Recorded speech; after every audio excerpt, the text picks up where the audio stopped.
I was the kid who would just be looking away, and my I journals was would that be. kid. And as I grew and as I become an artist, the more I saw people saying, oh, why don't you sing in Hindi? Or why do you sing in English? When I was on stage doing Ed Sheeran, I still had like mehndi on my hands. I'm like, oh shit, is this going to be the biggest thing I've ever done? Singles are the way to go and albums are dead. That's because we're living in a time where people's attention spans are so compromised. Everything is about short form content. I wrestle with approval as a creator, validation. I'm constantly seeking their approval. When I said I wanted to do music to my parents, they weren't like 100% approving of it. I went as far as saying that this is my dharma.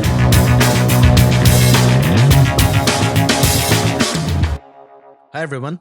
Welcome to the very first episode of The Subsetters. We're extremely excited to bring you Molly, a brilliant human, singer songwriter, and one of the most honest voices in Indian independent music today. In this episode, Molly opened up about her journey with a kind of candor that immediately makes her likable. We often see our favorite artists as mere entertainers or actors, but today we had this wonderful opportunity to meet Molly, the human, the one beyond her singing voice. By the way, Molly's doing well, really well.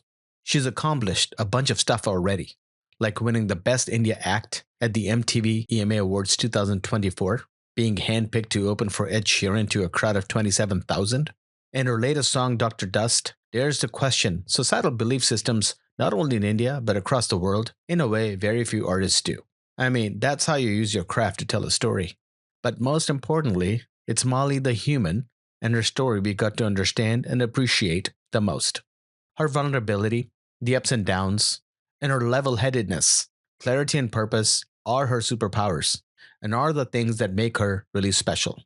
We can't wait for you guys to hear her story too. We bring you Molly. Hi, Molly. Hello, how Really are you glad you doing? could join. I'm good. I'm good. Thank you so much for joining. But So, first of all, yeah. congrats on three things: Dr. Dust, Mm-hmm. Thank you. MTV EMA, Yeah, thanks. getting married, Yeah, and thank you. and Ed Sheeran. And this happened Four very, very things. quickly. Four things. Yeah. Yeah. Yeah, thank you, thank you, thank you, and thank you.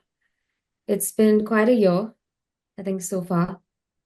But it's good. I mean, like, I would rather things be happening and for it to be chaotic than for things to be dead. And this year has been anything but. Ever since you talked about Dr. Dust, I'm gonna be honest, that put you on my radar. Oh, And wow. then Sure. Yeah.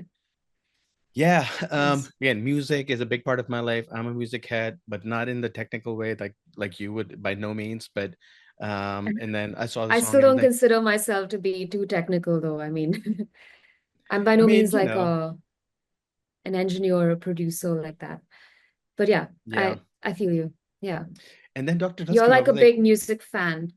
I listened to the stuff that I grew up listening when I first got exposed to music, and actually my wife is a lot more into the Hindi music, and I am into as well. I have a lot of inspirational sort of like artists that I follow from that world as well. But I really kind of went down. Was a metalhead in the beginning, then listening, and then hair metal was a scene as well for me. So Right. embarrassingly enough, and then experimentation happened. Independent music, you're obviously in the indie scene, and like that's my world.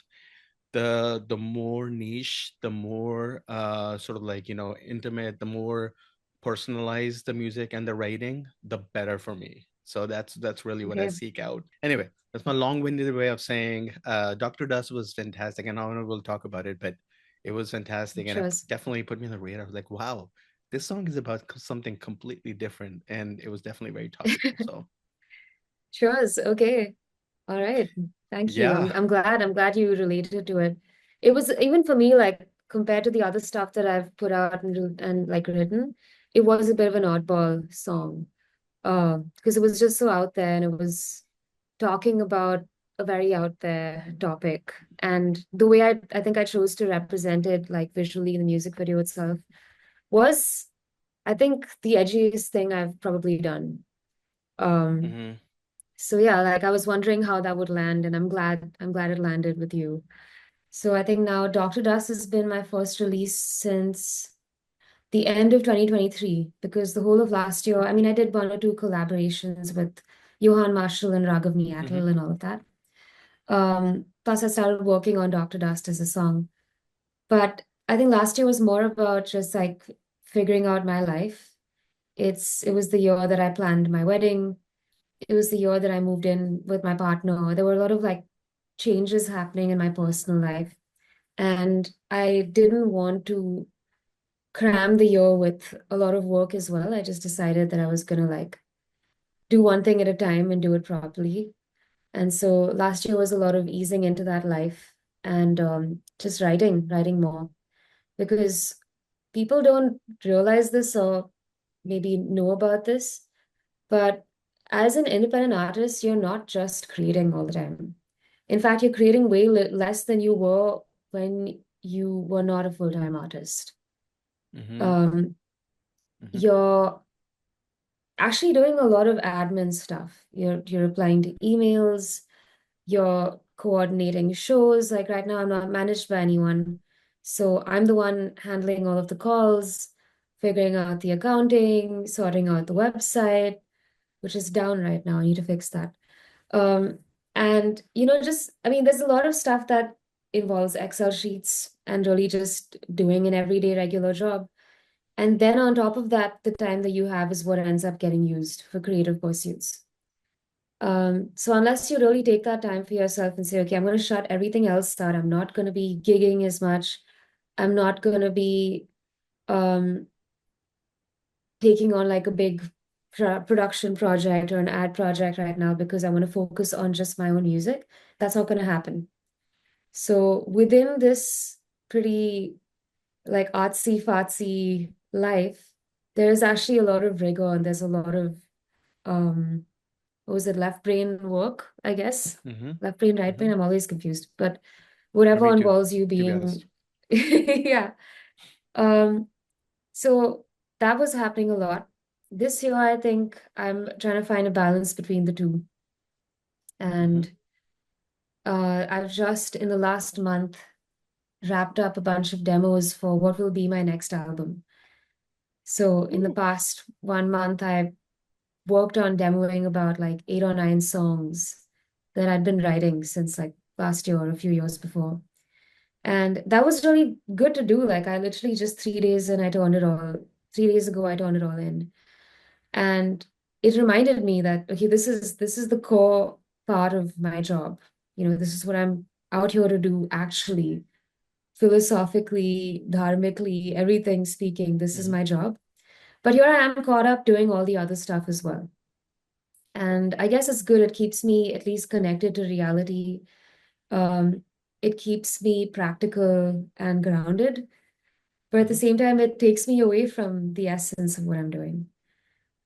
Yeah. Why am I saying this? Yeah, this year is, I think, about finding that balance. So being able to do both and not even just be able to do both for a few weeks or a few months, but be able to do this consistently over time. Okay.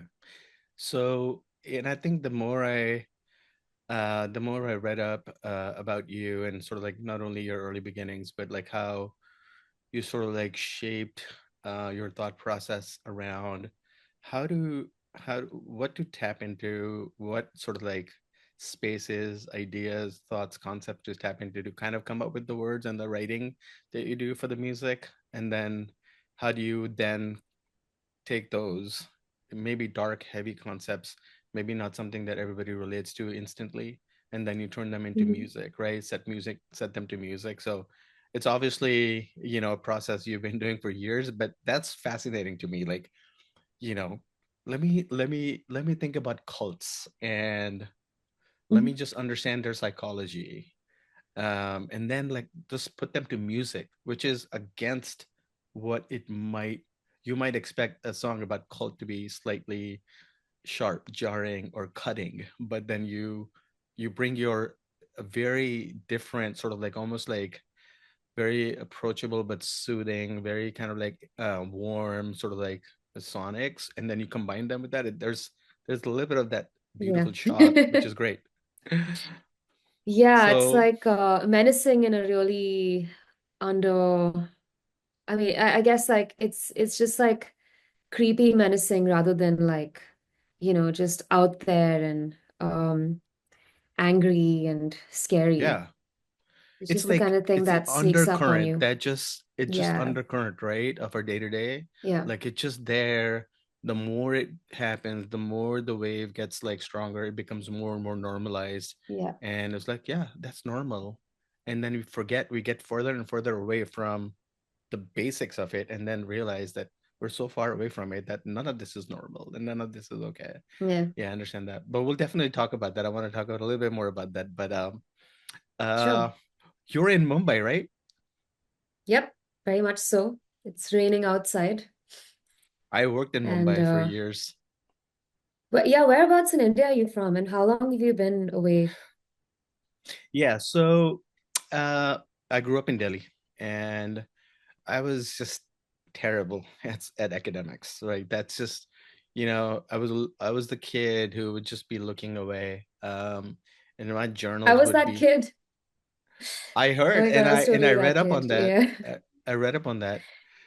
See, the thing is, something tells me you would have figured out a way to make get good grades, and I didn't. I don't know if Right. that's true or not, but my grades were, I was languishing. Languishing is a good word to describe what was happening here. It wasn't like it was, it was languishing, because that's not something that I would quickly apply my brain to, or like, my aptitude. But I was dreaming for sure of the what Hmm. else outside of this classroom, what else is happening, what else could happen, what else could I be doing. Hmm. And then the pen and paper was just there, and I was just doodling. I was doodling a lot of things, characters, make believe characters, just like writing words. I like to write, but I'm not a copywriter, but I do write quite a bit. So all of that was happening, and I was just definitely fantasizing outside the classroom. Yeah. Um, yeah, and I read I up that feel you did that you. too. Oh yeah. Yeah. I have a song about it as well. What were you dreaming about? I know in your second grade, there was a PTA that happened, and your parents were told like, this kid is a dreamer, man. Yeah. Yeah, I don't even know what it was. It's probably not one thing. Then obviously if it was one thing, it would have been something that I could have made a mission out of. But then at that age, it was just like anything but here, anything but now. I think that's what it was. It was always reminiscing. It was always like the what if or what's outside. Like the stuff that was, it was never about the stuff that was happening here and now. Like we're having a conversation right now, I'd probably be processing a conversation I had earlier in the day, Mm-hmm. like parallelly while we're having this conversation. And the only difference is, I think as I grew older, I got better at being able to hide that or do both at the same time. But as a kid, I was just Mm-hmm. not able to do that. Like I would just visibly not be there. Um, and like you said, I mean, it's not that my grades were terrible. I wasn't by any means like the best student in class or anything like that. But then that's because I would apply myself at home and like somehow make it and like show up for the exams and stuff. But like actually when it came to paying attention in class, it was like pretty abject. So I had to do double the work because I would have missed out what happened then and there. Could have just been easy to listen, but I didn't. And so I would have to go home and apply myself and take like tuitions and then I'd manage to get through. But that was because I was willing to put in double effort to make up for not being present when I should have. Should have just been easier. It's a But choice you yeah, made for dreaming it's your a dreams choice during the where, day. yeah, yeah. And I mean, I don't think it would directly help me with what I do. But I mean, some say that a lot of people who do what we do, like in the creative fields and stuff, had had aspects of this, just like being able to imagine more than remember and being able to visualize something over being explained to. And Mm-hmm. so, yeah, I mean, I guess maybe in an indirect way, it's helped me do this because now I actually get to do this and not have to worry about people asking me to pay attention because I've already chosen this path now. The only Yep. thing I need to be paying attention to is the stuff I shouldn't be paying attention to. You're right. Absolutely right. I mean, that could be a whole conversation for me because obviously we're both from India, but in general, there's this, I guess, a cliche, if you will, the Asian cliche of sort of like packing up the dream so it ladders into something more concise, when it comes to like, Yeah. especially when it comes to career choices and whatnot. For an independent artist like you, obviously this was an intentional, philosophical, personal choice to stay independent, right? Even though you've done a lot of singing for the Tamil film industry, sort of like, did it take courage to make that choice to go independent in a country where the movie business is a thriving industry with a lot more opportunity? So was that an intentional choice, and did you know that you're gonna have to be okay with those differences between in your career when they did happen? Yes and no, I think. Like, it's not that I woke up one morning and I said, I'm not going to be doing this anymore. Uh, it was also that I was getting projects, but they were not as consistent. It would be like in a year, I'd get like maybe two or three things to do. And that's not a lot. That's not like, that's maybe what, 3 or 4 days of your year that you're occupied doing those projects. Um, Neither did I find it like, I think, creatively challenging, because really what I was there to do was just sing. Not that I'm saying singing is not creatively challenging, don't get me wrong, but it's only a part of what I do on my own. Like here with my indie music, it's singing is only one half of it. A huge um half is actually like composing and writing the songs. And when I get called in for a project, for a film project, the song is often written and composed. All I'm doing is just going in there and singing it and delivering that vision. Um, so was it fun to do? Was it good money? Was it decent exposure? Yeah, but it doesn't, none of those songs reflected how I felt. None of those songs reflected who I was culturally. And none of those songs do I feel any sort of ownership over. It's songs that I lent my voice to, and that's about it.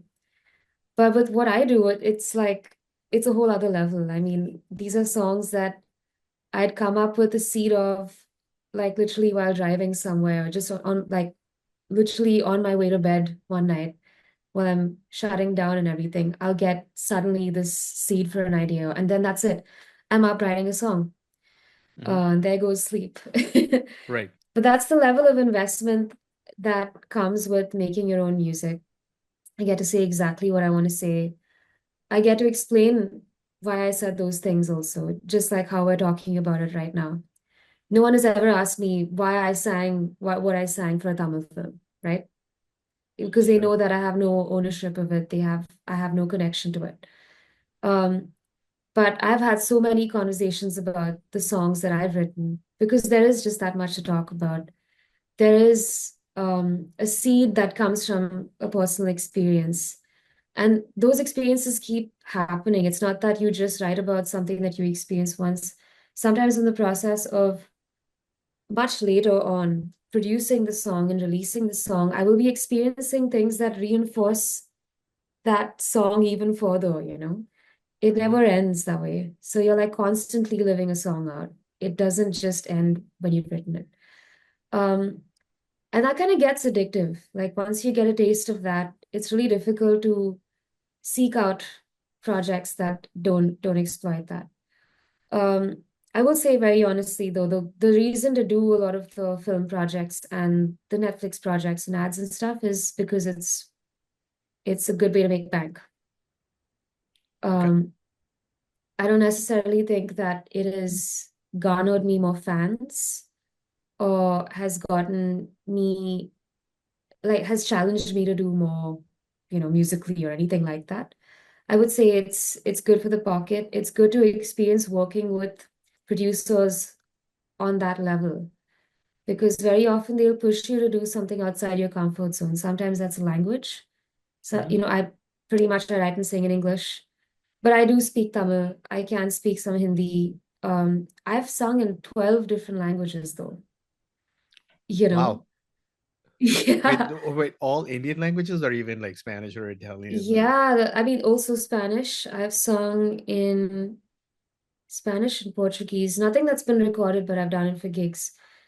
Recording wise though, for ads, between ads and films, I've sung in like Tamil, Kannada, Telugu, Malayalam, uh, Bengali, Assamese, Marathi, Gujarati, Nepalese, Punjabi.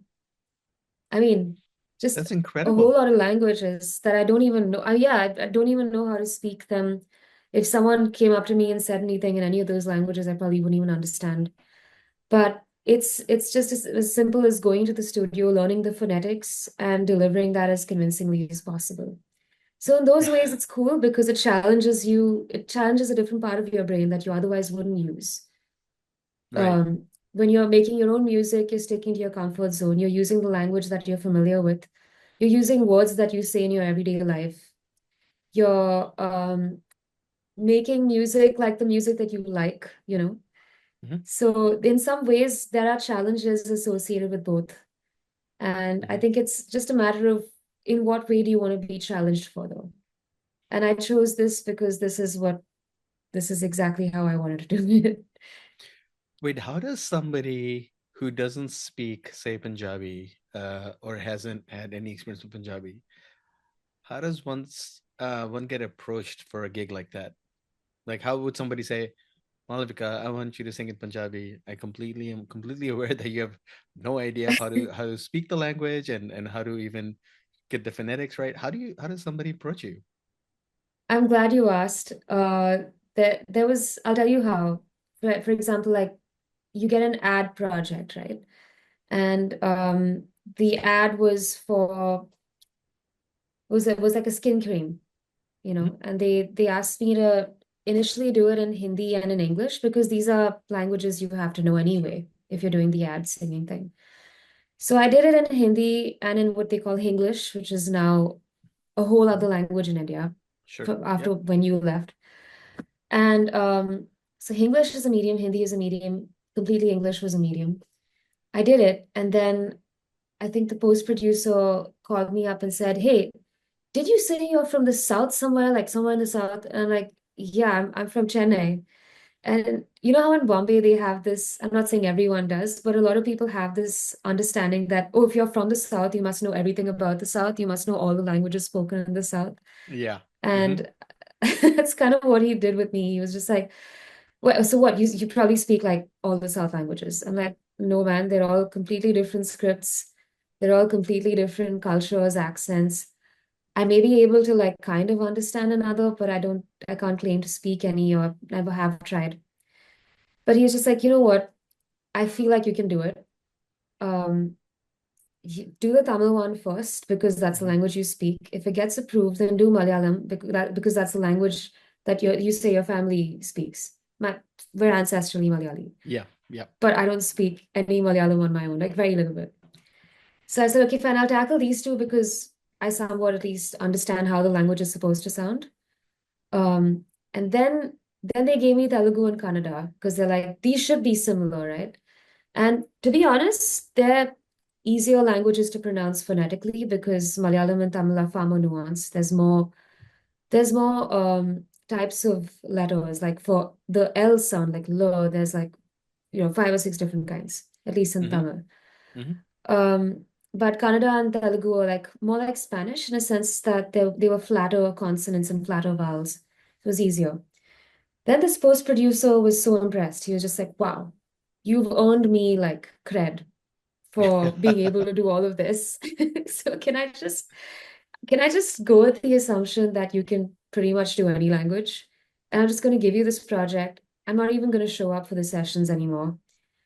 You just like sit with the language supervisor. There's someone called a language supervisor. This Yep. is a person who is an expert on that language who just comes into the session and coaches you to pronounce those lines that you need to pronounce and is in there listening back to say, okay, that doesn't sound right, or that sounds accented, or that sounds not even like this language. And he or she is there to just tell you how to make it sound more convincing. So yeah, you kind of just like fake it till you make it in those sessions. And by the end of it, you have what sounds like a convincing dub that most people who speak that language will understand. And it goes through, and you get to say that you sang in the language. And sometimes it's like a funny party trick. Like if I know someone who speaks a certain language like Bengali, I'll be like, hey, do you know I sang a Bengali song? And I'll try and find like a recording and show it to them. Like, oh yeah, it sounds pretty cool. And some people be like, wow, you sound like a white girl singing in Bengali. But whatever. It's still Hey, you tried. What did it's you still a do? thing. Did you speak in Tamil? Exactly. But and Somebody then approved it, so it worked. Yeah. yeah, language supervisor approved it, so you're good. Um, Yeah. uh, I think that's pretty awesome. That you can do that, and you can, that's a great life skill to have. You can travel I anywhere. You think can just what it is I'm a decent mimic. I it's one of my party tricks. I could, like make fun of people and by just like mimicking them. And maybe that silly party trick helped me along in a very real way, work-wise. yeah. Yeah, So I want to talk about that. You talked about balancing realities and your creative aspiration, yeah, right? I mean, you talked about, yeah, okay, I'll take on this ad work. It's gonna help me make whatever money I need to make so I can do what I really want to do, right? So that actually yeah, was a consideration for you, right? To actually do yeah. this. It's okay, even if it's not. A lot of creators are sometimes they're just a bit more purist about, like, that's not what I'm going to do. It's going to put me in a box. People are going to start seeing me in a certain kind of light. Would that ever a concern for you or no? Uh, a little bit. Like I do believe that there is such a thing as a brand, and especially when it comes to people who sing in multiple different capacities. I've seen this a lot with other indie artists who also have explored, say, the film singing route, and the other way around, people who are in the film singing space, the playback singing space, if they want to explore indie music. It's actually a very impermeable membrane that separates the two, especially if you've done enough of the film singing work. It's very difficult for people to see you as something other. The moment you sang a song that did really well and was really big, they just know you as the person who sang that. And it's really difficult to break out of that one line description of who you are Mm-hmm, in the public eye. mm-hmm. Um, I noticed this one time. I was opening for an artist. Uh, I won't take their name, but they're like a big indie artist at that time, and they also sang quite a lot for film. So we're at this gig and like it's sold out. There's just so many people in there, and I'm thinking, wow, that's really good that an indie artist got this kind of turnout. And then you realize that the reason all those people in the room are not to hear any of the songs that this person composed and wrote that they were going to play that day. They just kept like between songs yelling out, play this song that you sang for that moment. Just play this song that you did with this Sure. music director. Sing the song that you sang for that ad. And this person was trying to deflect it and make a joke and like pass it off and then play the song that they were going to play anyway. And it kind of made me sad. And I'm just like, you know what? I'd rather have a smaller room of people who were there just to listen to what I want them to listen to, rather than just being like a human jukebox and just there to sing any Bollywood song or any whatever movie song that they want you to sing. And you're And so okay with that. You're okay with that choice because you want creative control on your output, but you're okay with that choice. yeah, yeah, of course. I mean, it's a trade-off, right? Like you could get there quickly, but at what cost? You Mm, could get to a place of notoriety where you have 100,000 Instagram followers and people know your name, and maybe you're doing the big gigs with the big bucks, singing songs other than yours. But like, if you ever want to get back to doing what you wanted to do, it's going to be really difficult because it's a very cushy life. Now you're not going to want to backtrack and sleep on people's couches and do the rough and tough touring because you're used to five-star travel. You're used to having a management team working with you and pushing you up to that level. You're never going to back down from that. You're never going to want to do, at least easily, you're never going to want to like make your own creative pursuits the center of it all. I know maybe I don't speak for everyone here, but I've noticed that when people take the commercial route, let's just call it commercial route for Sure. now. But when they take the commercial route, I think there's always a conversation that comes up with people like me, at least, where they'll be like, man, this is the year I'm going to put out my indie stuff. This is the year I'm sitting on all of these songs. I'm going to make an album. I know exactly how I want to do it. This is the year. This is the year. This is the year. And it just never happens. Yep. Because it's way too cushy a life to want to do anything else. Then it becomes a job, becomes a high-paying job. Hmm. Um, and that's a difficult life to want to get out of because then you also have the entrapments of that kind of a life where you're spending far bigger, you're living on so much more. And then you realize that in wanting to maintain this sort of creative integrity, you're going to have to go down many steps. And there's a lot at stake there. Sometimes maybe you have a family at this point. It's a difficult choice to make at that point. How did you get to this level of realization? I mean, you obviously sound pretty self-realized in that way, and you're comfortable with it.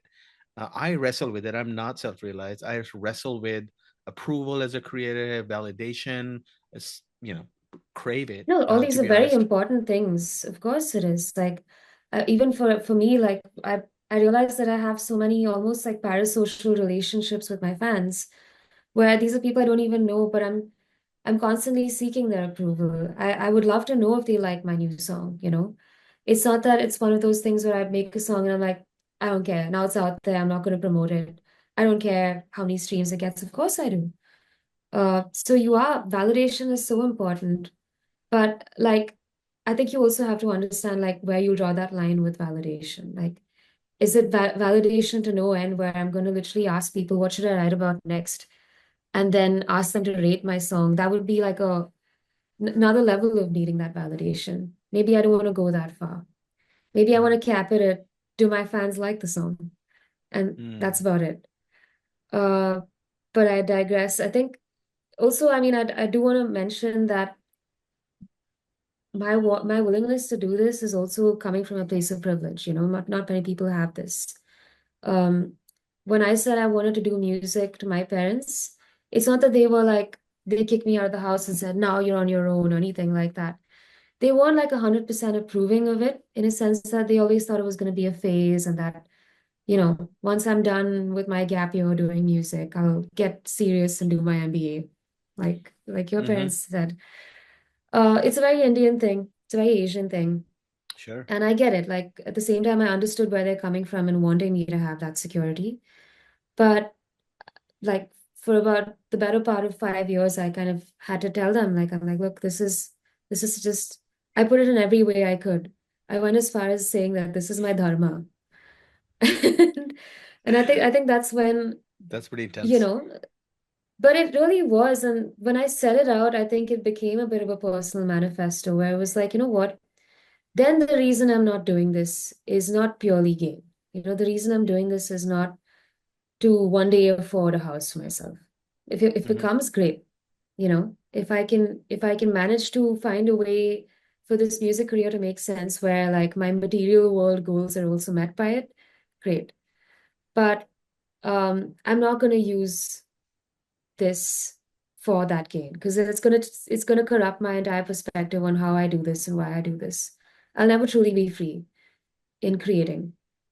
Um, and then again, my mom, she said something really poignant to me at that point. She wanted to be a vet when she was growing up, and she ended up becoming an engineer. And the reason she says that she couldn't be a vet is because she hated the clinical space of a hospital. She hated injections. She hated having to put an animal in a temporary state of discomfort to actually cure and heal them. And then she said, you know, the reason I didn't want to become a vet is because I knew that it wasn't all about love for animals. It was, you had to be kind of ruthless about a profession when you take it on as a profession. You have to be able to do the fun stuff and the not fun stuff. So I'm asking you this, like, if you want to do music, yeah, I get that you love music and all of that, but can you be ruthless with it? Can you enjoy both the fun and the non-fun stuff about it? Can you enjoy Mm-hmm. the mundane days where you're not doing the musical thing? And I'm like, Shit. Okay. No one's made me think about it this way. Reality And hit the that's ground. exactly. And I'm so glad she asked me that because it's still something I bring up in interviews. It's still something I bring up in conversations. Still something I think about on my own.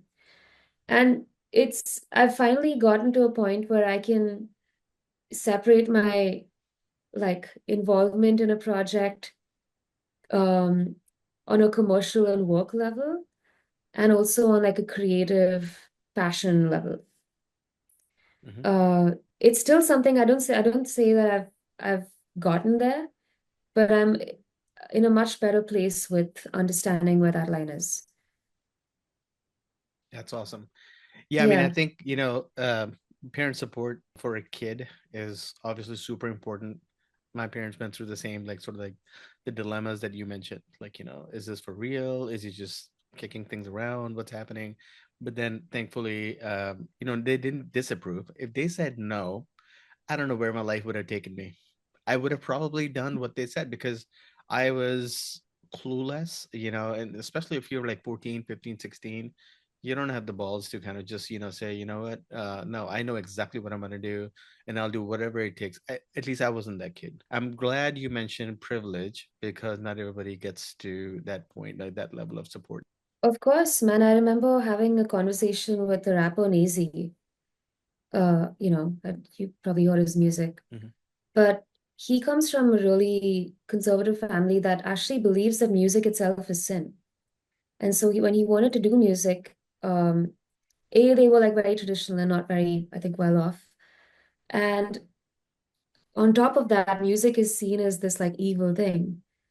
And he had like a completely different fight with them in a sense that they're like, we don't even want your money. We don't want any gifts that you bring us with this money because it's made from sin. It was Wow. like that. Um, and then you think about how your life panned out and that decision panned out for you in comparison to someone like that. You're just like, wow, man, I had it easy. Like, I'm privileged enough to still be able to have a conversation with my parents. I'm privileged enough my parents actually do love music. At the very Yeah. least on that level, we can be even. So people have it really hard. And then the moment you make a decision against those odds, I feel like the willingness to like push yourself and do the thing that brings you the money and the success the fastest, the pressure for that to happen is much higher. And so you're going to Totally chase agree. those things. You're going to chase the high paying projects. You're going to chase the things that put you in the limelight. You're going to go like full speed towards Hmm. those things and not really sit back and think about, oh, but is this really me? No, you're not going to. I agree. I think being able to do the latter does come from a place of privilege. You're not trying to prove a point to anybody. You're not trying to like um recover from anything, I So there think. was music growing, there was a lot of music that was played in the house, at least from what I Yeah, know. yeah, yeah. A lot of Carnatic music, is that right? And a lot of I learned Carnatic, yeah. yeah, there was a little bit of EDM, electronic music showing up in your interests Yeah, when you were younger. lots. More than Carnatic, Skrillex. way more. Yeah. Okay. How did those two poles exist for you, Carnatic and EDM? What made you kind of just seek out EDM while you were listening to So Carnatic stuff? Carnatic, well, I mean, it's not just these two, and it's not like these two in a as big slices of the pie. I would say they were like smaller than a lot of other. I was listening, obviously, like if you say that I spent 10% of my time listening to Carnatic or 10% of my time listening to any kind of EDM, I was listening to, say, pop music 60% of the time, Hmm. or like Okay. rock music maybe like 30% of the time. So these were still very small genre niches within I was already being exposed to. I think growing up in a place like Chennai, whether you like it or not, you're ambiently exposed to Carnatic music. It's the mecca of all things Carnatic, right? And not just music, also dance. I grew up, I learned Bharatanatyam for about 5 or 6 years Oh, because wonderful. that's just, as a South Indian girl, that's what you do. You either learn Carnatic music of some shape or form, like you play the violin or the veena or the sitar or something, or you sing, or you learn classical dance. And so I started with classical dance, was not keen or good at it. And then when I decided to quit at the age of like 12, my grandparents said, "Oh, why are you quitting dance?" I said, "Dance is not my thing. I think music is more my thing." So they're just like, "Okay, cool. Hear us out. Why don't you try Carnatic music? So then you'll get the music bit and you'll also still do something that's rooted to your culture." They were very keen that I was rooted to my culture, you know. Hmm. Um, and I said, "Yeah, sure, I'm open to it." So they put me in for Carnatic music lessons. But I just found, and maybe I had the misfortune of having a teacher who was very rigid and puristic in a way. But she spent like 45 minutes out of a 1 hour class dissing Western music. Yeah, So like get I that out mean, of your head before you even like start to like like if I made a sip that card. mistake, Yeah.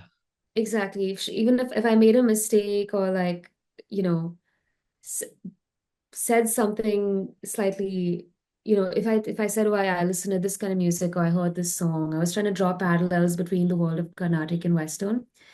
It was just immediately blocked off. I think she just maybe had a personal aversion to it, and maybe it came from a more political and cultural place. But um, she would give me long lectures about how like Western music is just bad. It's like a two-dimensional style of music. You have only 12 notes. But in like Carnatic music, there's so much more that's happening. And obviously, granted, it's like far more nuanced and Hmm. um, there's a lot more going on. It's more of a field of study, I would say. But then again, like that's not what I wanted to hear at that time because everything I loved about music and trying to find relationships between how different worlds of music exist, I was being shut down for it. And so I studied Carnatic for about a year, but I think all of this got in the way. Um, And then, I mean, what I got out of Carnatic music was the understanding of how it really works on a principle level. That you Hmm. have rags, that you have tal, how people understand these two. The notation is so much simpler than Western music. It's really just SRG and PDNS. And Hmm. then the thing that still stuck with me from my years of learning Carnatic music was the way you listen and notate melody. Like I can hear anything right now. Like I can hear a lorry horn outside and I'll be able to notate it in Carnatic notations. It's just like Wow. it just gets transcribed. Yeah. And that's something that doesn't leave you, it's not that I'm singing Carnatic music, but I think that part of my brain is still always switched on. Um, and then my dad used to listen to a lot of electronic music. He comes from a super cool background. He used to be a break dancer back in the 80s. He used to have his own dance group. And he got into a lot of like early electronic music, like Jean-Michel Jarre and Brian Eno and Hmm. Pet Shop Boys, and what would evolve into genres like trance and drum and bass and things. Hmm. It started with breakbeat, basically, through breakdancing. Okay. Um, so I grew up in a household where, as I was growing up, the world of electronic music was also evolving, you know? So I've heard from like early trance music on cassettes to like the drum and bass moment that was happening in the early Hmm. 2000s Hmm. into what would become like house and deep house and Yep. lounge Sure. and now techno. And I've seen my dad and my mom as well go through this whole period of listening and evolving with the genre of electronic music.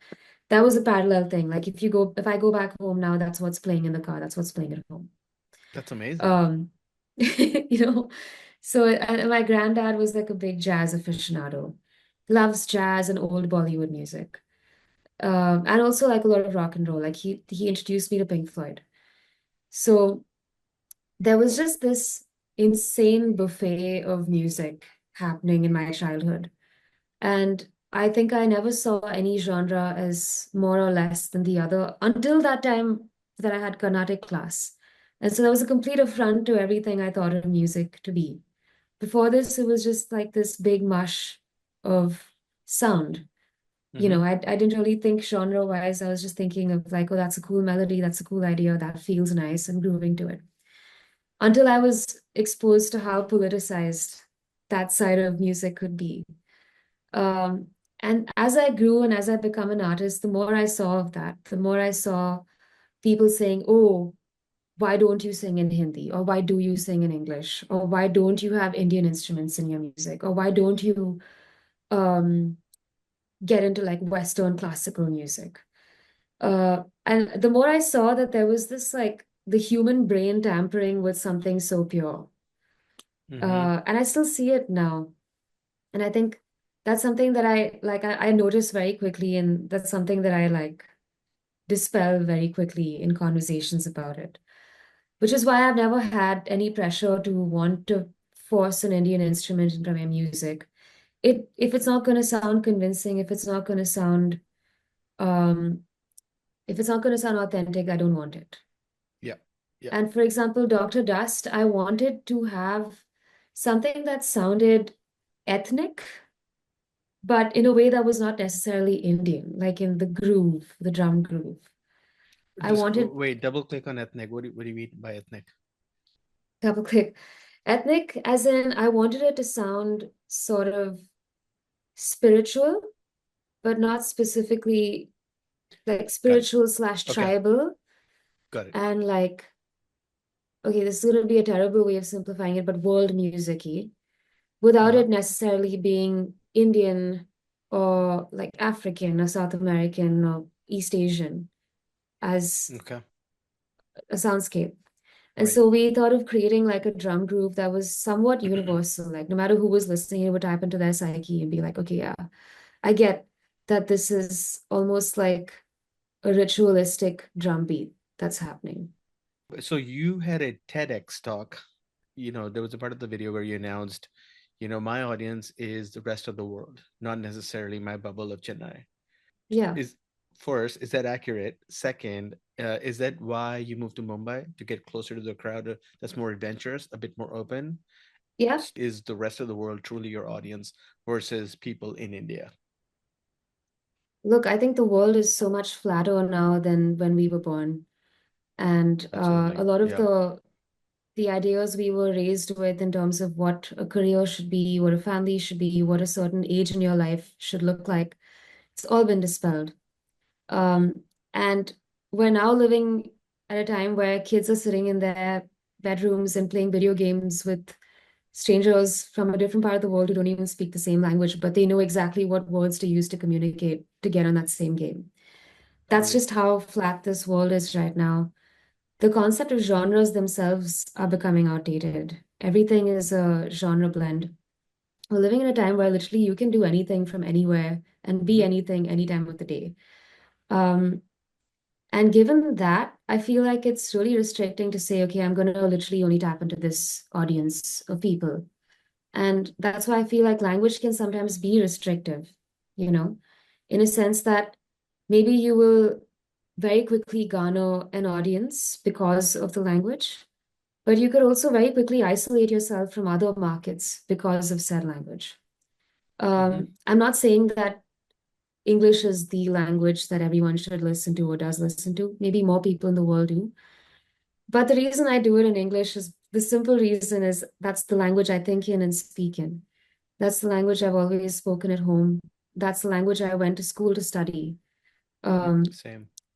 and that why should I be doing it in any other language? This is the one that comes most naturally to me. And it just Hmm. so happens that it's also the language that most people understand in the world, and most popular music in the world is in the same language.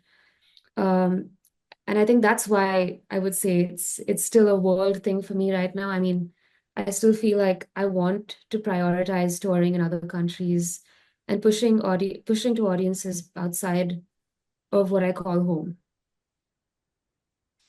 Great. I want to talk a little bit about Dr. Dust. And I believe you had a collaborator who was a cult head, and she was like, they're always mining cult stuff. And you guys got together, and he kind of just, said, we need to like make a song about cults. Isn't there this hesitation that does anybody care about this, but you're gonna do it because it's important to you because it's so niche. Yeah. I mean, I think first of all, I didn't go into it saying I'm going to write a song about cults. Like very often when you start the process of writing a song, it takes like the first two or three lines, or maybe even the first verse of the song to kind of tell you what you're writing about. Sometimes you don't even know yourself. It's just like word vomit. It's the ideas that are at the Right. very That I relate to front 100%. of your Hard to mind. relate. Yeah. Yeah, so you're just kind of like getting it out there, and you're also asking yourself very early on in that process, like, what does this want to be? What is it trying to tell me? And this is where it gets slightly hoo-ha and like spiritual, but it's like that's the point where the song is starting to write itself. And Hmm. you're just like enabling it to come out that way. And so, like, maybe at that time when I started writing the song, this was the thing I was watching a lot on YouTube. This is the thing I maybe had a few conversations, like party conversations with people about. you know, um, the same way that, like, say, for example, I love true crime. I love watching true crime, and that ends up being a conversation I have a lot with my friends when we talk about it. Um, I haven't written a song about true crime just yet. I haven't written a song about, actually, no, Yet. that's not true. I have a song called Anikaratri. It's in Tamil, but I didn't write the lyrics of it. I just related to the concept. But it's about true crime. Um, It's about a crime. it's about a murder. Yeah. Oh, Um, so it's about retelling the events the night sure. that a murder happened, then finding out that you're the one who actually killed the person in like Hmm. a memento sort of a way. Got it. Um, yeah, so I still haven't written a song about something like that. But at that time when I wrote Dr. Dust, I was maybe watching a bunch of videos just down a YouTube rabbit hole about like, this weird cult in Japan makes people dress up a certain way, or like uh this cult believes in a doomsday concept and the idea that one day there's going to be a second coming of some made up figure who's going to come and redeem us and we have to kill ourselves before that happens. God knows. So there's I just found it also fascinating how some of them are so different. And then at the end of the day, they all have this one common thread, which is let's come up with a wacky ass story. And there's Yeah. going to be takers for it. There's going to be people who want to get behind it, not because this is compelling, but because they have something to run from Mm-hmm. and they will find anything. Let's be Yeah. that anything. And that was a bit scary actually, coming to understand that. And then I started to think about how like families sometimes are a little cultish. Like you have a friend who's very under the thumb of their parents or their siblings or their partners, and they don't want to see it. They don't want to accept that that's what's happening. And so I realized that what the song was actually about was not so much cults, but really like very subversive forms of control that you've dealt Mm-hmm. with, that I've dealt with, that we know our friends and family to be dealing with. Sometimes it's a job, some companies operate very much like cults.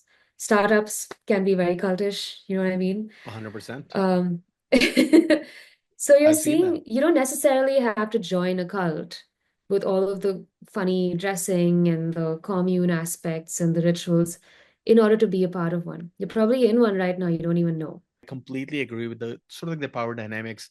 And I think it's harder for, again, not to stereotype, but it's harder for women, right? Especially not I don't want to label anything, but certain societies will exercise more control on women than because they think Oh whatever. yeah. No, for sure. I don't know if I guess it's hard for both in different ways, like because the same societies that don't allow women to do what they want are the same societies that don't allow men to do what they want. In a sense that like a man's role is really to get serious with life quicker and do the job that is going to be one day like able to support his family and stuff like that. I think in That's so that true. sense, maybe in those same cultures, they're a little more forgiving with women because it's like it's seen as it doesn't matter what you do. You're just piece of meat at the end of the day. You're gonna get married. It matters that you're fertile, that you can have kids, and you can be a good wife one day. So maybe, I mean, I'm not saying that that's why I'm doing what I'm doing, but I do feel like in cultures like India, sometimes that pressure is higher for men, especially career-wise. The need to excel and the need to like bring more to the table in terms of like your position in a corporate, the amount of money you make, your incentives and all of that stuff. I think that's more discussed when it comes to a man. And your value is more determined so much by that. I think for women it's less so, but I think where it is controlling is like, okay, you want to do a creative field where your job is to be singing in bars late at night. You're not even 18 years old yet. That's not Mm-hmm. something that would fly a lot with people, whether or not they care that the woman has a job or career. I think what the career entails is maybe more of a concern. Does Yeah, that mean you have to be spending time with a bunch of boys who do drugs and drink a lot um, at that age? I mean, it's a question, and it's not something a lot of girls' parents want them to get into. So yeah, yeah, thank you for putting that in perspective because obviously this is two-dimensional. Obviously, it's not unidimensional. You know, there's again, I felt that pressure to like as a guy and a man, like do X, yeah, Y, and Z, and then get on with it, bud, and just make a living again the whole MBA thing. But I actually have a bachelor's degree in business, which I same. have no. I want to know what happened to you when you did your BBA. But when I did that, I was just I didn't know what I wanted. So is that why you did the BBA? Because your parents wanted to do it? My parents wanted me to do something. They wanted me to have a fallback plan. And they're Okay. like, at least graduate, have a degree, because whatever it is, if the in case the world changes and music stops being a thing one day, or something ridiculous like that, then you have something to fall back on in the way of a degree, because like getting a basic degree much later is much harder. So do a basic degree and then you can always do a master's later. You're not Hmm. time bound. So that's something that they made me promise I do. So for them, I did it. I was like, you know what? And at that time, to be honest, like I myself was like, yeah, sure, I'll be the kind of person who will do music, but on the side. I'm not gonna make that my main thing. Like, what stops me from having a job and also doing music on the side? Um, and I always imagined that I'd be in some type of entrepreneurship role. If I didn't do music, I think I may have been on some type of startup type trip as well. I think I Wow. I I think the startup environment of like chaos and being on your toes and coming up with ideas would have been for me, because what I do is not very different. Hmm. And so I think I imagine seeing myself in that position if not for music. And so I did it because I'm like, okay, fine. If all else fails, I can do this. I'll at least have a basic understanding of business. And maybe having an understanding of business will help me as an artist, just in Hmm. terms of like the way to think about money and the way to think about finance and the way to think about like managing a team. Maybe. I don't know if it's made a huge difference. I don't know if I'm applying anything I learned in business school right now, but I guess it's good for cocktail conversation sometimes.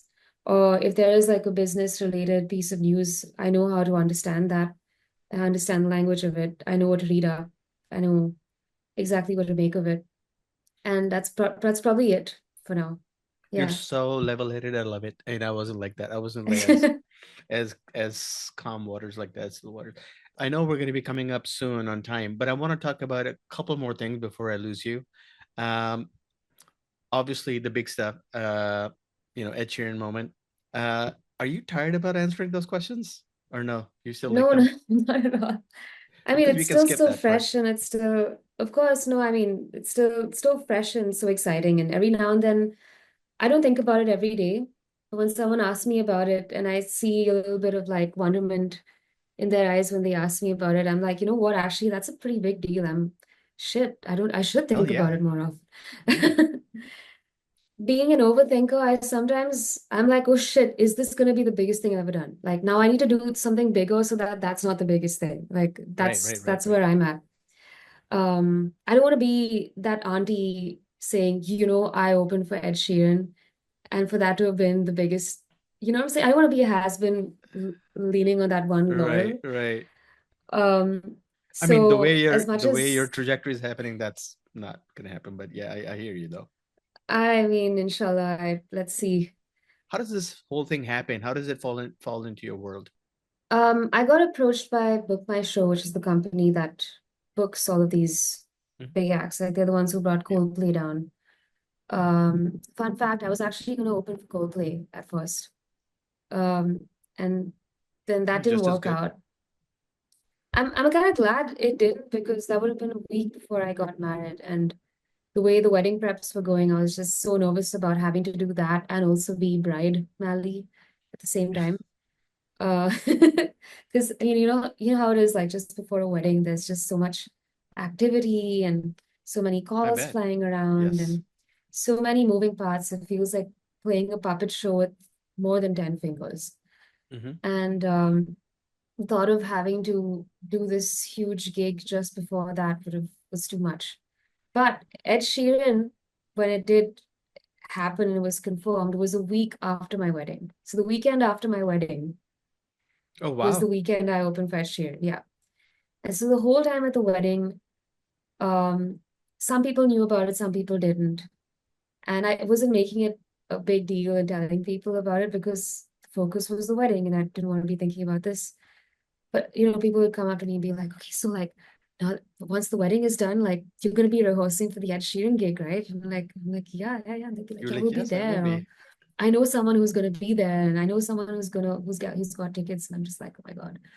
One thing at a time, and I'm having like griping anxiety, pains, and I'm just like, okay, I'm just gonna get through this wedding thing and then we'll deal with it.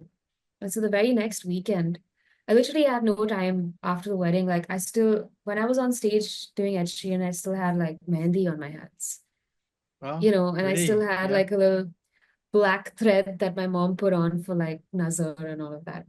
So my hands, my mom actually like she took a picture of it. She's like, this looks hilarious. You have mehndi, you have this like drishti band, you have your artist wristband for performing for Ed Sheeran, and you have like calluses from playing guitar and nail polish. So it's like that hand visually represented just how crazy those 2 weekends were back to back.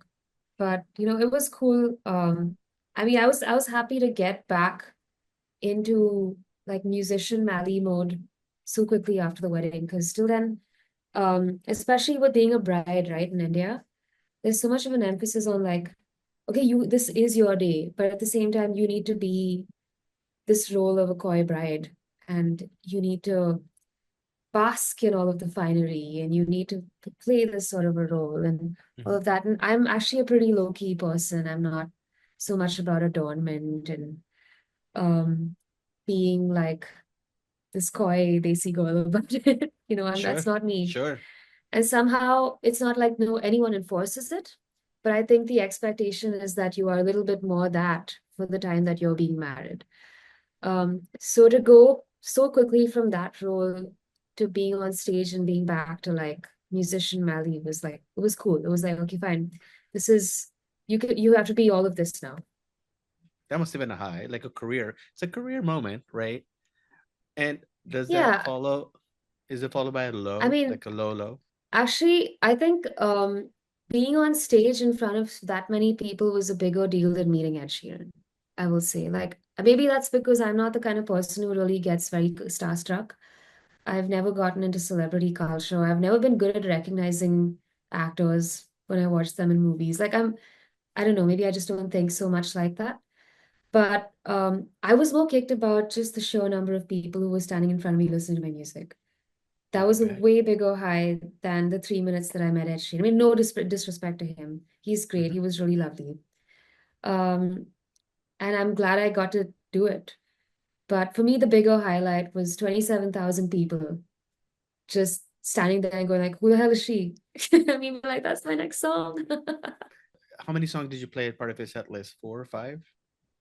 No, we played for about 35 minutes, so that's about 6 to 7 songs. Okay. Okay. Yeah. Any stuff from anything from Rush? I mean, there's some songs on that album, your first album, that I Yeah. really love, especially what was the first song? A Girl Can Dream or something like that. Poor Girl's Dream? Poor Girl's Dream. Poor Girl's Dream. Yeah. That song is so beautiful. I feel like Sure is. the Thank you. sound stage on that particular track is so wide. I think there's an atmosphere there. and the song is more immersive than some of the others on that. Knowing that that was your first album, and that was a big way to open, I thought that that record was pretty good. All the songs are great. Hey, thank you. When I listen back to it, I just think I sound like a child because I think maybe my voice was different then. I was still 22, 23. You sound And great. thank you. You know how it is, right? You compare it to what you are Sure. right now, and it's always like, oh my God, wow, I sound young. Wow. I, in terms of what I'm saying, how I'm saying it, and just the sound of my voice. And it's not a good or a bad thing. It's just a thing that I can't get past when I listen to that music now. But I still do Poor Girl's Dream and Rush Live. I did on stage by opening for Ed Sheeran. Poor Girl's Dream, I think will never leave my set just because it's the song I always use to interact with the audience. If you're ever Hmm. at one of my gigs, you'll find yourself singing that song with me because I get everyone to sing it. Um, Okay, I hope I get to do that and one day. yeah, so the part where they go like, "Hey there, pretty baby," everyone's singing it with. I make sure they learn the part before the song starts, and we do it together. Um, and so it's cool that that song came up, was written at a time where like I'd never imagined doing all of these things, and then so many years later, I'm playing a song that I wrote when I was 22 years old, fresh off the boat in Bombay. Hmm. No idea what's gonna happen, Wait, and here I am still playing it right now. how long was it after you moved to Bombay that you actually did you start working on that record in Chennai, or you actually started working on it in Mumbai and then released it in Mumbai? Producing it in Mumbai. One, two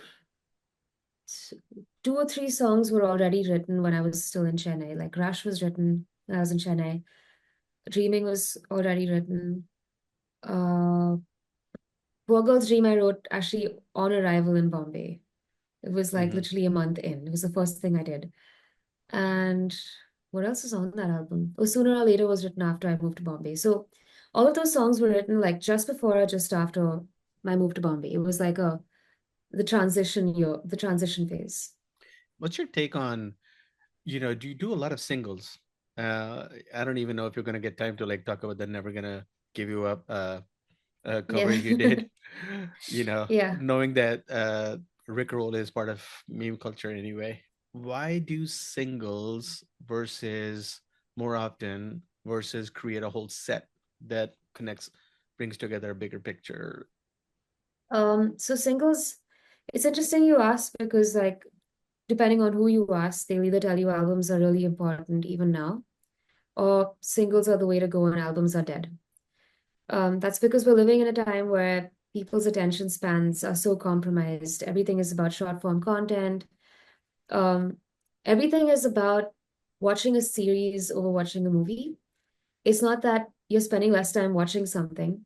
It's just that you have the illusion that it's all short pieces of content, Got right? it. Like rather than a movie. So I people's agree. I agree. Sure. psychologically, yeah, you'd rather watch lots of short form content and spend way more time on that than watch a single piece of long form content. That's just Right. the way things have Yeah, become. it's the same idea as like, we'll binge watch 7 hours of a Netflix show because we know there's Yeah, like bite size versus we wouldn't even watch a 3 hour movie or like a 4 hour movie, but 7 hours on yeah. Netflix or 8 hours on Netflix is perfectly okay. Yeah, exactly. Because then you can at some point like finish an episode and decide to call it, or you can like pause the Right. episode halfway through, get dinner, come back. And it's easier to consume like that, I think, for the modern generation than it is to like sit down, put on an album and listen to it start to end. So you're saying there's a tangible social and maybe commercial strategy behind doing the singles.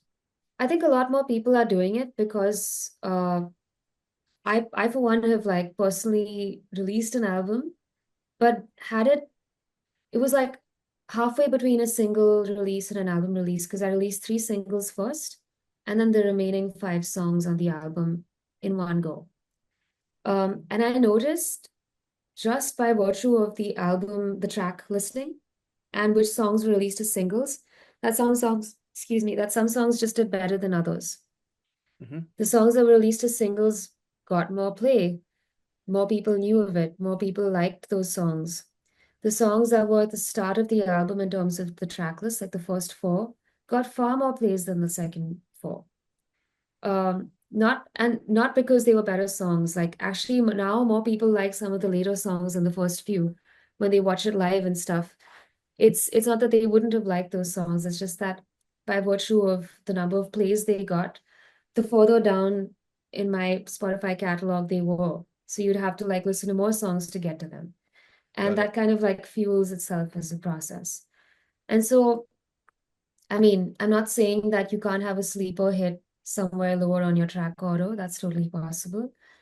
But then the way that you release music has to be dictated by that. Then you basically have an album where you make three songs that are really like your cash cows, like the ones that are really going to make sense.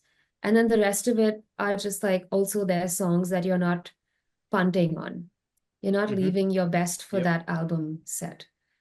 So then your strategy also changes probably. But do I want to be someone who releases an album with fillers? No. Got it. I want to release a no skip album, and if I don't have that, then I'm not going to release an album. So More right now, focused, more even sharper strategy, just more yeah, intentional about yeah, what you do put out there. yeah, exactly. And I think you only know that once you've tried it once. Um, and I find singles is still good because then you can really take like one idea and run with it. Like Dr. Dust. I mean, I didn't have to make a cult album. I could make that one cult song and we could still have That's that true. conversation about it, you know? Yeah, that's smart. Um, yeah, and you can double down on it. You can really make a music video that goes all out with that one idea. Um, to do that for an entire album is also pigeonholing yourself very much into one concept. Like, could I write an entire album about cults? Probably not. Right. Um, but I could totally write that one song where I say everything I need to say about it. So there is also that. An album is more of a complete thought. So you want to make an album about something broader. It's very difficult to make an album about um just your love for movies or something like that, you know? Yep. I hear It's you. difficult to make an album about something really specific like that, but it's easy to talk about, say, broader, like overarching themes of depression or like Yep. love or breakups or moving or change. And I think an album gives you a chance to tackle those large topics in many different ways. So you can come at a breakup type of an angle from the point of view of being just heartbroken, or like, I did the right thing by getting out of that relationship. Then you have Mm-hmm. another song that could say, um, oh, but breakups are part and parcel of life. It's a rite of passage. And then another song that gets a little more philosophical and says something like, what is a breakup if not for another door that opens? Maybe Right. that just Right. leads to another thing. So an album gives you a chance to take one topic and get really detailed about it by doing multiple songs. And that's what I'm excited about this next album. It's the working title is Where Was I? And it's about having moved so many times from the start of the pandemic to now. Moved six Mm-hmm. times. And between Wow. three cities. I was even in Austria for like 3 months. So it's like I moved a lot. I moved between roles a lot. Like I was living alone for a bit of the pandemic. I lived with my family for a bit. I lived with a flatmate who was also my bandmate for a bit. And now I'm living with a husband and his family. So it's like Yeah. who I was has changed so much in regard to where I was. And so now all of the songs I've written are tackling those very different aspects of that time. Austria was a creative, sorry, Austria was a creative getaway or just something that work brought you to Austria? Just really quickly. Um, I was seeing someone who was living in Austria at Okay. that time, and Right. I also spent a summer working on a music festival, like a concert series that happened in a small rural part of Austria. But like a concert series that had people like Judas Priest and Deep Purple playing at. I know I've kept you way longer than I should have. But All good. one thing I want to talk to you about, how do you see yourself as a South Asian living in the connected world? Um, I think I'm very rooted to what's happening here socially and politically And of late, I've been actually doing a lot of research and deep diving into like my family's ancestry and our story. In fact, a side quest that I have is I'm trying to write a fictional piece about like my ancestors. Um, Hmm. and so I feel like my rooting to being Indian is more in terms of like the stories and what about the chaos of India influences how we turn out. I think because India is just so chaotic and built of so many things, it's made for a very resilient and globalized population that can survive anywhere and do well anywhere. And these are the parts of me that I feel like I'm inspired being a South Asian. I don't know if that makes sense. Yep. So it may not come through in the language that I speak on a daily or how I dress or how I choose to physically express myself. But I think it's all up here, like the things that influence me, the topics that I find compelling to write about, um, the ways I choose to see them or deal with them. I think that's very South Asian of me. You know, for example, I Hmm. have this song called Mango Showers, and it is not necessarily a song about India, but it's a song about a very Indian phenomenon, which is the Hmm. monsoon. And mango showers are a very typical Indian phenomenon, well, South Asian phenomenon of pre-monsoon rains. Yep. And I equate that to just warning signs in general, you know. So this is a simple example of how it is that I am South Asian. It's more the context of it than about like physically expressing it in the way that I Yeah. am. So why I asked you that is because I think people see South Asians a certain way. South Asia isn't the exotic stuff that you know about, isn't just that. Yeah. I'm curious about how we as South Asians start bridging those gaps. That's why I asked you that. And I think your answer makes a lot of sense. And lastly, do you feel the pressure of trying to create content so you can say top of mind on top of the hard job that you already have? How do you Oh, see the yeah. role of social media in your Oh, world? absolutely. Like every day I think about how I should be posting more on Instagram. I think it's been a few weeks since I posted anything on Instagram. Um, I don't like that I have to think about it. I don't like that I should think about it. But at the same time, well, how else are you going to get through to your fans? It's something you have to do. It's just the nature of how the world works today. Um, so yeah, I mean, and also to what end? Like people say you got to be posting all the time, you got to be posting every day, if not every few days.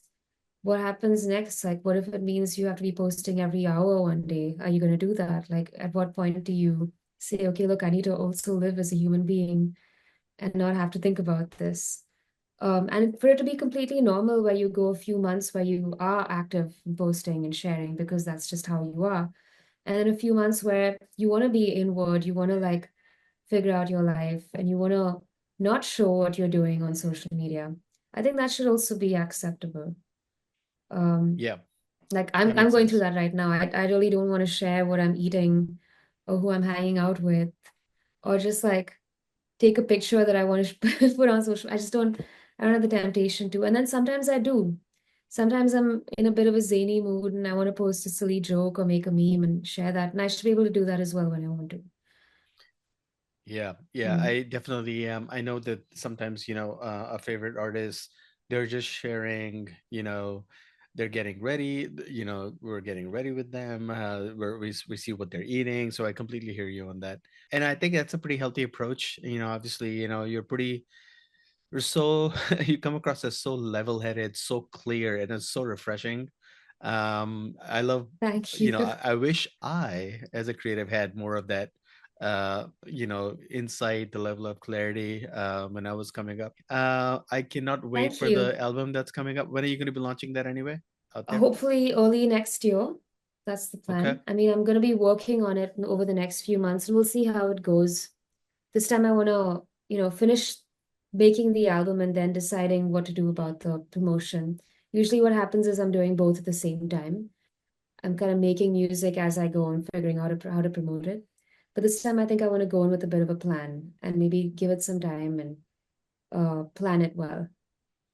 And Yeah. any tours coming up to this part of the world at all? Did you ever make your way into the US? Oh, I would love to, but the problem with the US is you need this O visa, which is like a specifically annoying thing to get.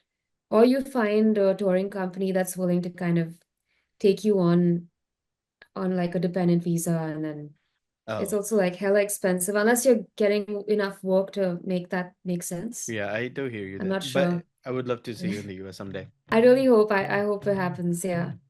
And if I'm in India and if there's a concert, I am showing up. But it was wonderful, wonderful talking to you. But thank you so much, Molly.